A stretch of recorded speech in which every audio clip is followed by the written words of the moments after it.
Something was wrong. Nora felt it in the air, a subtle shift in the way people looked at her. It wasn't a look of recognition, not exactly. It was more like familiarity, as if they knew her, but couldn't quite place from where. At first she dismissed it. Everyone felt out of sorts sometimes. But the feeling persisted, growing stronger with each passing day. It clung to her like a shadow, an unwelcome companion in the bustling city streets.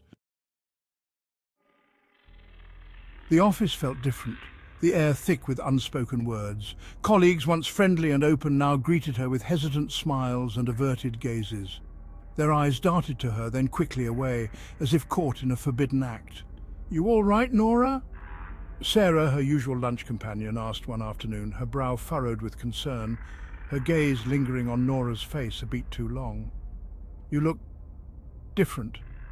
Nora forced a smile, her heart pounding in her chest. "Just a bit tired," she mumbled, avoiding Sarah's eyes. The truth was, she felt anything but tired. She felt hyper-aware, every nerve ending on high alert. Later that day, as she was leaving the office, she overheard two colleagues whispering by the water cooler. "It was definitely her," one hissed, her voice laced with disbelief. "I wouldn't have believed it if I hadn't seen it with my own eyes." Nora's breath caught in her throat. Who were they talking about? What had they seen? The coffee shop was crowded, the air thick with the aroma of roasted beans and cinnamon. Nora waited patiently in line, her gaze scanning the room. It was then that she saw her, or rather, she saw someone who looked exactly like her.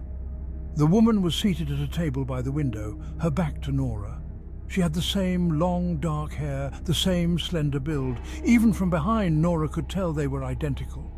A shiver ran down Nora's spine. It was as if she was looking at her own reflection, but one that had somehow come to life. The woman took a sip of her coffee, her hand lifting the mug to her lips in a gesture that was eerily familiar. Nora couldn't take her eyes away. It was like watching a stranger inhabit her own body, mimicking her every move.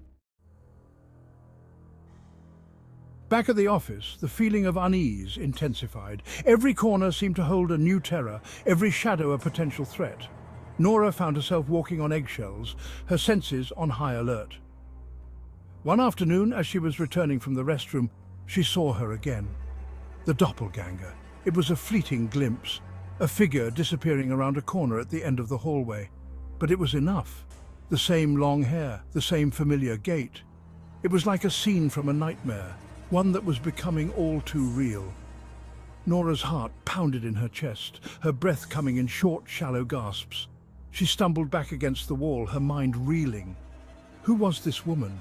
And why was she following her? Section 5. A disturbing phone call. The ringing phone shattered the silence of her apartment, making her jump. The caller ID flashed an unknown number. "Hello?" Nora's voice trembled as she spoke. A moment of silence, then a shaky voice on the other end. "Nora, is that you?" The voice was unfamiliar, but it spoke her name with a strange familiarity. "Yes, this is Nora," she replied cautiously. "Who is this?" "It's me," the voice whispered. "We need to talk about what's happening." Before Nora could ask what they meant, the line went dead. A chill settled over her, colder than the night air seeping through her window. Section 6. The Reflection's Gaze. Later that night, unable to shake off the unsettling phone call, Nora found herself drawn to the bathroom mirror. Her reflection stared back at her, a stranger in the flickering gaslight. Or was it a stranger? As she stared into the depths of her own eyes, she noticed something peculiar. Her reflection seemed to shift. It was subtle, barely perceptible, but it was there. A flicker of movement in the corner of her eye, a change in the set of her mouth. For a moment, Nora could have sworn her reflection was smirking. A slow, knowing smirk that sent shivers down her spine. She blinked, and the moment was gone. Her reflection was once again her own, her face etched with the same fear and confusion that she felt inside, but the image of that smirk lingered, burned into her mind's eye. Section 7. Seeking answers in the darkness. Sleep offered no escape. Nightmares plagued her, filled with shadowy figures and whispered threats. Each morning she woke up feeling more exhausted than the night before, her mind teetering on the edge of madness. Desperate for answers, Nora began to confide in those closest to her.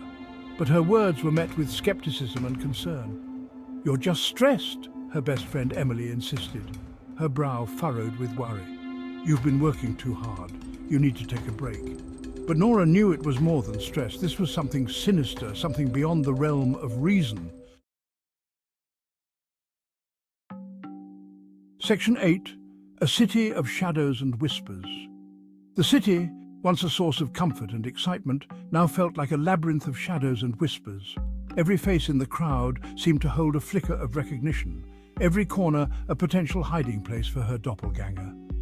She threw herself into her work, hoping to find solace in the familiar routine, but the fear followed her, a constant presence that cast a pall over everything. Even in the sanctuary of her own apartment, she couldn't shake the feeling that she was being watched. Shadows seemed to move in the periphery of her vision, and every creak of the floorboard sent shivers down her spine. Section 9. The Stranger in the Mirror. One evening, as Nora was getting ready for bed, she caught sight of her reflection in the hallway mirror. Her heart leaped into her throat. It wasn't her reflection. Standing behind her, her hand outstretched as if to reach for Nora's shoulder, was the woman from the coffee shop, the hallway, the nightmares, the doppelganger. Her eyes, dark and intense, met Nora's in the mirror, and a cold smile spread across her lips. Section 10. The night of the doppelganger? Nora whirled around, her breath catching in her throat, but the hallway was empty. There was no one there. Had she imagined it? Was her mind finally playing tricks on her? She took a hesitant step back towards her bedroom, her gaze darting nervously around the room.